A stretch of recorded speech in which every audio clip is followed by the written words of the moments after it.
Pregnancy में महिला travel कर सकती है या नहीं, कहीं अबॉर्शन या टाइम से पहले डिलीवरी तो नहीं हो जाएगी। अगर ट्रैवल कर सकती है तो मीन्स ऑफ ट्रांसपोर्ट क्या होना चाहिए, लैंड ट्रांसपोर्ट जैसे कार, बस या ट्रेन, या एयर ट्रांसपोर्ट।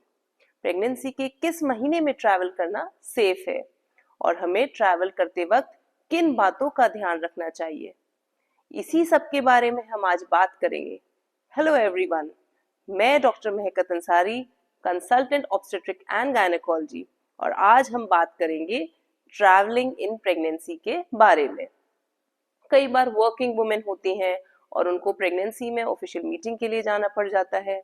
बहुत बार प्रेग्नेंट वुमेन और हस्बैंड वर्किंग होते हैं और काम के सिलसिले में घर से अलग रहते हैं और डिलीवरी के लिए ससुराल या मायके जाना होता है बहुत सारे कम्युनिटीज में। और आजकल तो बेबी मून का कंसेप्ट आ गया है जिसमें कपल बेबी के बर्थ से पहले वेकेशन पर जाते हैं। तो प्रेगनेंसी में ट्रैवल करना काफी कॉमन है और अगर आपकी प्रेगनेंसी में कोई हाई रिस्क फैक्टर नहीं है, जैसे ब्लीडिंग या पेट में दर्द नहीं है, बच्चे की धड़कन अच्छी है और कोई हाई ब्लड प्रेशर की शिकायत नहीं है, तो ट्रैवलिंग सेफ भी है। बेबी मदर के पेट में बहुत सारे लेयर्स में सुरक्षित रहता है और बेबी के चारों तरफ जो पानी होता है या एमनियोटिक फ्लूइड या लाइकर होता है वो कुशन की तरह एक्ट करता है। और जो जर्क्स ट्रैवलिंग में होते हैं या एयर ट्रैवल में टेक ऑफ या लैंडिंग के टाइम होते हैं, उससे बेबी प्रोटेक्टेड रहता है, कोई अबॉर्शन नहीं होता। अब बात आती है कि ट्रैवल करने के लिए सबसे सेफ प्रेगनेंसी के कौन से मंथ्स होते हैं। प्रेगनेंसी में ट्रैवल करने के लिए सबसे safe 14 to 28 weeks of pregnancy होते हैं, मतलब चौथे से छठे महीने तक, यानी दूसरा तिमाही या सेकेंड ट्राइमेस्टर।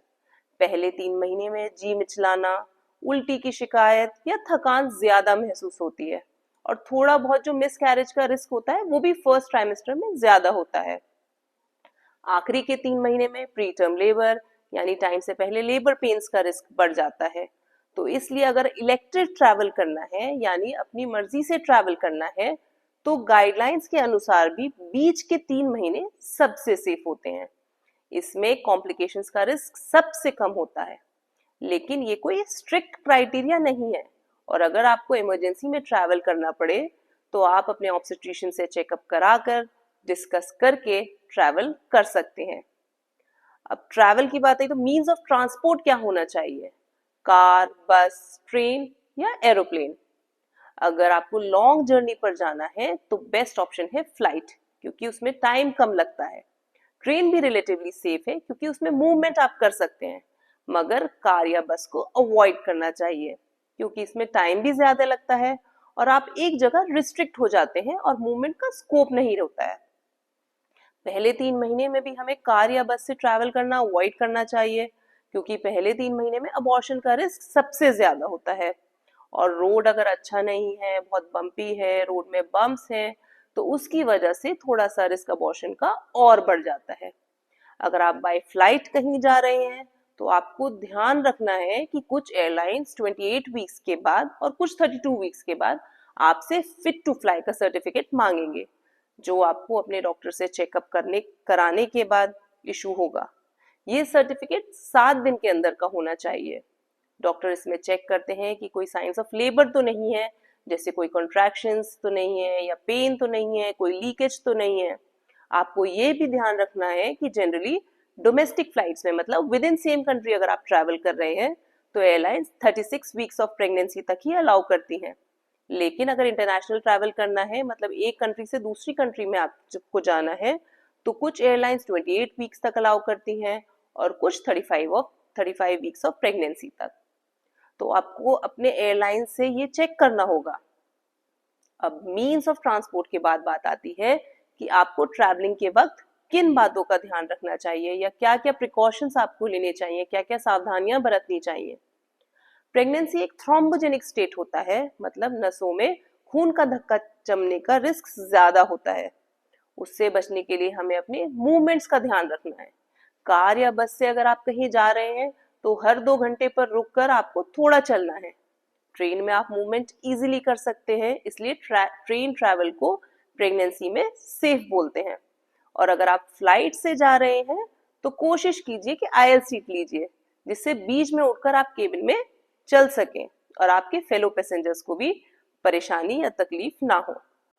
आपको अपने टोज का मूवमेंट और एंकल जॉइंट का मूवमेंट करते रहना चाहिए, जिससे डीवीटी मतलब डीप वेनस थ्रोम्बोसिस का रिस्क कम हो जाए। डीप वेन थ्रोम्बोसिस मतलब पैर की नसों में खून का थक्का जमना।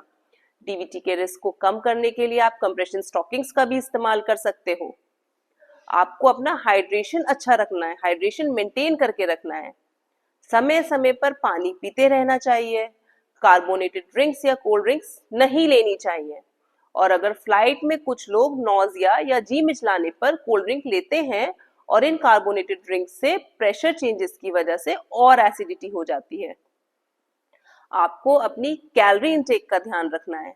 थोड़ा थोड़ा बार बार खाते रहना है, जैसे हम हमेशा बोलते हैं। कच्चा खाना या जंक फूड और पैकेज फूड नहीं लेना है। कार में आपको सीट बेल्ट का इस्तेमाल करना है, मगर उसका स्ट्रैप आपके टमी या पेट के नीचे होना है। सेम चीज फ्लाइट में फॉलो करनी है आपको सीट बेल्ट लगाते टाइम। ट्रैवल करते टाइम आप लूज और कंफर्टेबल क्लोथ्स पहने। कुछ लोग पानी भी कम पीते हैं, जिससे यूरिन के लिए बार बार नहीं जाना पड़े। तो ये दोनों ही चीजें गलत हैं। आपको पानी भी पीना है और हर 4 घंटे पर वॉशरूम ब्रेक या अर्ज हो तो यूरिन पास करना है, क्योंकि ऐसा नहीं करने से यूरिनरी ट्रैक्ट इन्फेक्शन का रिस्क बढ़ जाता है, जिससे प्रेगनेंसी में बहुत सारे कॉम्प्लिकेशंस हो सकते हैं।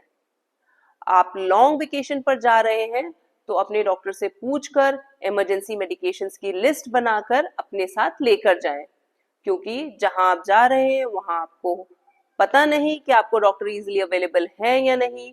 अपने मेडिकल रिकॉर्ड्स या फाइल भी साथ लेकर जाएं इन केस कोई इमरजेंसी हो जाए तो। कुछ लोगों का मानना है कि सतवासा यानी 7वें महीने में बच्चा होगा तो वो ज्यादा ठीक है 8वासे से, मतलब कि 8वें महीने में डिलीवरी से। ऐसा बिल्कुल नहीं है। जितना टाइम प्रेगनेंसी का ज्यादा है उतना ही अच्छा है। यानी 8th मंथ में डिलीवरी 7th मंथ से बेटर है और 9th मंथ में 8th मंथ से बेटर है। तो उसी हिसाब से आप अपना ट्रैवल टाइम डिसाइड करें।